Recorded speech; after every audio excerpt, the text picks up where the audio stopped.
You know what? I wrote a ton of notes to do this, but I think I'm just going to speak from the heart.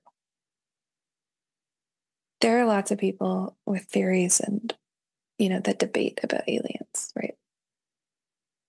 And I guess I think about it differently than they must, because to me, it feels uninteresting to pontificate about whether or not you exist or what you're like or how you work.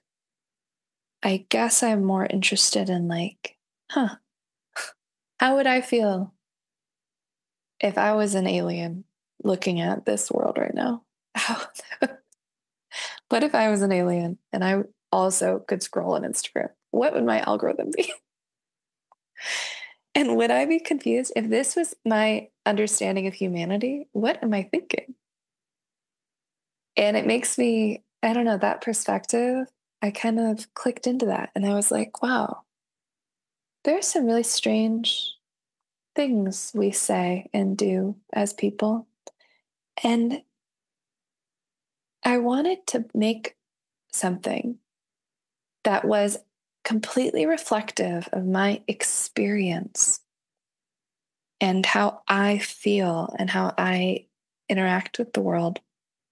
And I realized, well, that's what my music is. And so I thought, I've written so many songs.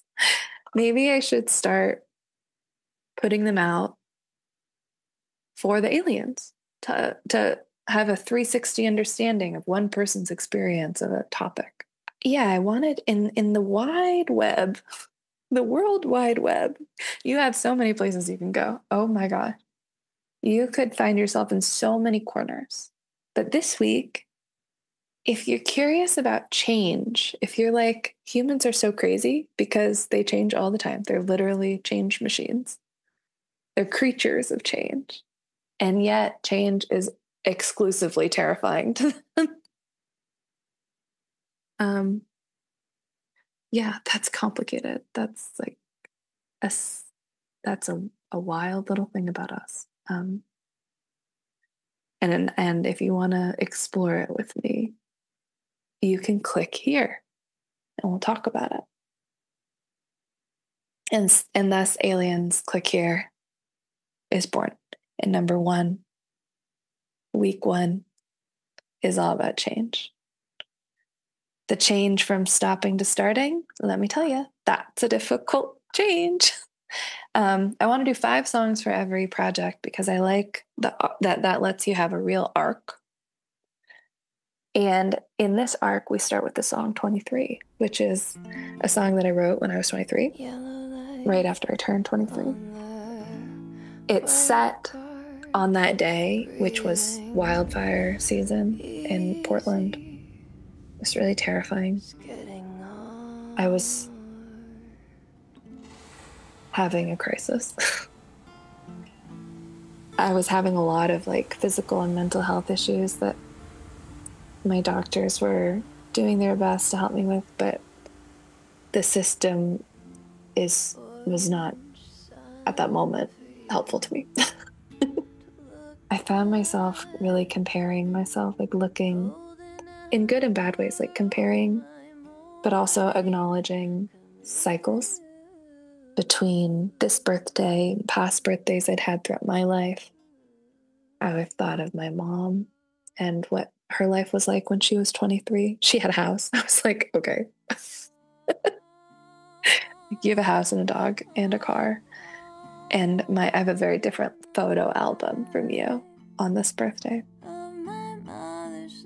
But I also think this song has a strong pride. The symbol of it was the birthday candle. And I love that because it's like a tiny, tiny little candle, but it's still fire. And so it could still start a problem or fuel a town, Yeah, so 23 starts us there about how we're really tired and it can be really, really hard. Just exactly where we are can be really hard. But wherever we are, we've come from somewhere and we're going somewhere. And we're going to be okay if we do it together. The next song is called Dream of Addison, which, I don't know too much about Dream of Jeannie, but I loved the idea of evoking that. That's how I picked that part of the title. I think that this whole thing, I wanted to play with time, timelessness. So the visuals for this and for the last song include archival footage. This one has archival footage of a car ad from the 50s. And there's this dancer. I just pulled up her name. Tadlock. Thelma Tadlock. And she's just doing this beautiful acting and dancing routine with this strange man in a mask and this big crowd that all intermingles or claps or shushes at the same time. I found it, and then I realized that I could really tell the story of the song using these clips, and so I got to edit it together to do that, and I'm really excited and proud of how it turned out. The song I wrote more recently. This is the most recent. No, that's not true. It's the second most recent song on the album. It was for a project on the colors. It was just for fun to kind of get my creativity back up. And this was for the color gray. And I realized I associate gray with apathy. And this song is about when you have experienced the frog boiling phenomenon and you find yourself apathetic, which you don't want to be. You love the world and you have dreams and you want to do them, but there's something really heavy that's stopping you. And then when you're in that state, there's also something really light, and maybe light as in barely there, like a dream, a whisper in a dream that you kind of barely remember, but there's something about it that pulls you out of it. And that's Dream of Addison. And yes, it's about Addison Rae. And yeah, I don't think I should speak more on it. I would just say listen to it and let me know what you think. The next song is called Flower Trees. Ugh. I love this one. This one's really special to me. I wrote it kind of for my little brother, but really it was during the 2024 student uprisings across the country, in the world, the encampments against Israel, the pro-Gaza protests and sit-ins and camp-ins. I was thinking about how so many people who were politically engaging in this for the first time, who may have come from families where that was extremely frowned upon, where they might have ruined relationships with their families or lost some of the money that they were getting for college or had their lives radically change. Can they go home for the summer? Are their parents calling them anymore? Everyone who fights right now gives a lot up. And I wanted everyone who is fighting to have a really gentle song, a poem, a lullaby. I was listening to a lot of folk protest songs at the time.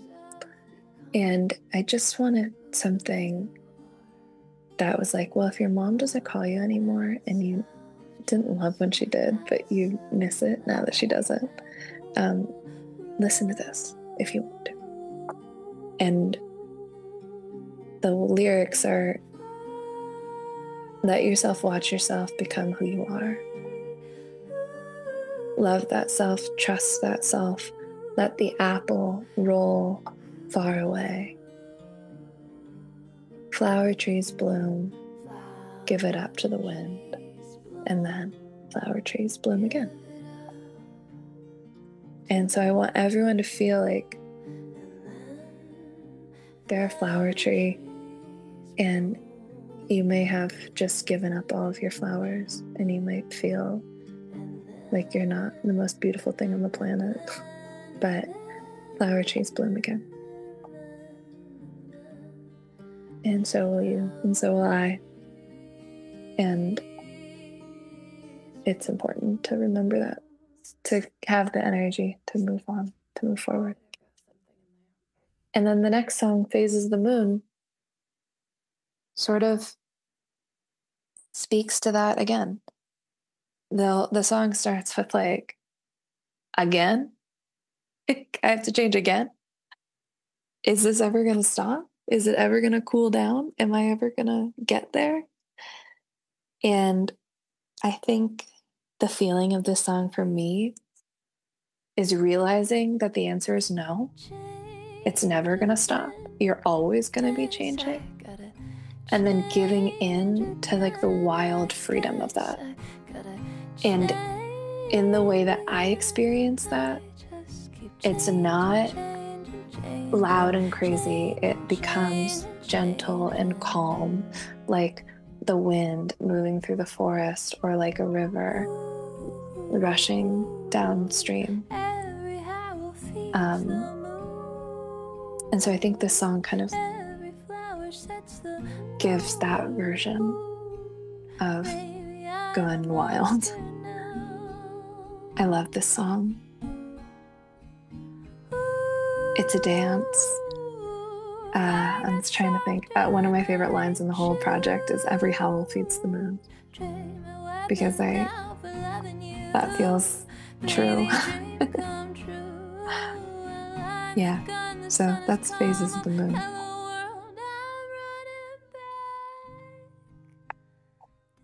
And then the last song, we've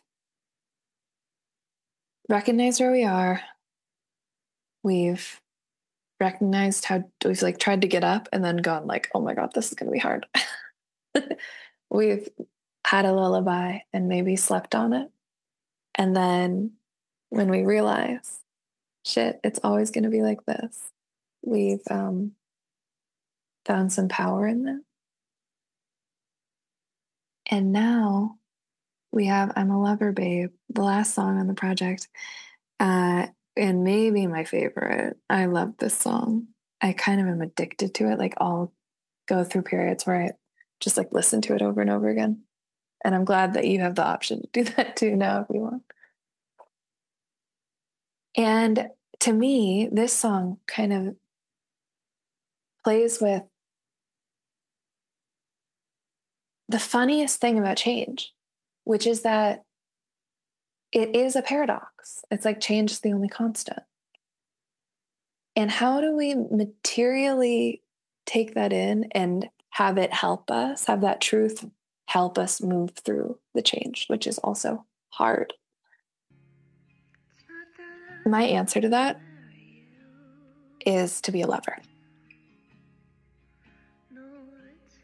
I was thinking about this like with my friend Francie. We're planning to do a dance class together. And I could be so nervous for that because I used to be a dancer and I want to dance again. I've really been having the itch, but I know I'm going to be so much worse than I used to be. Oh my God, so much worse. And I am nervous. I really don't know what to expect. I'm going to find out about myself, where I'm at, what I remember and stuff, what skills I still have retained. And I'm anxious to find out that information about myself. And I don't know what the answers are going to be. But I know how much fun I have with Francie.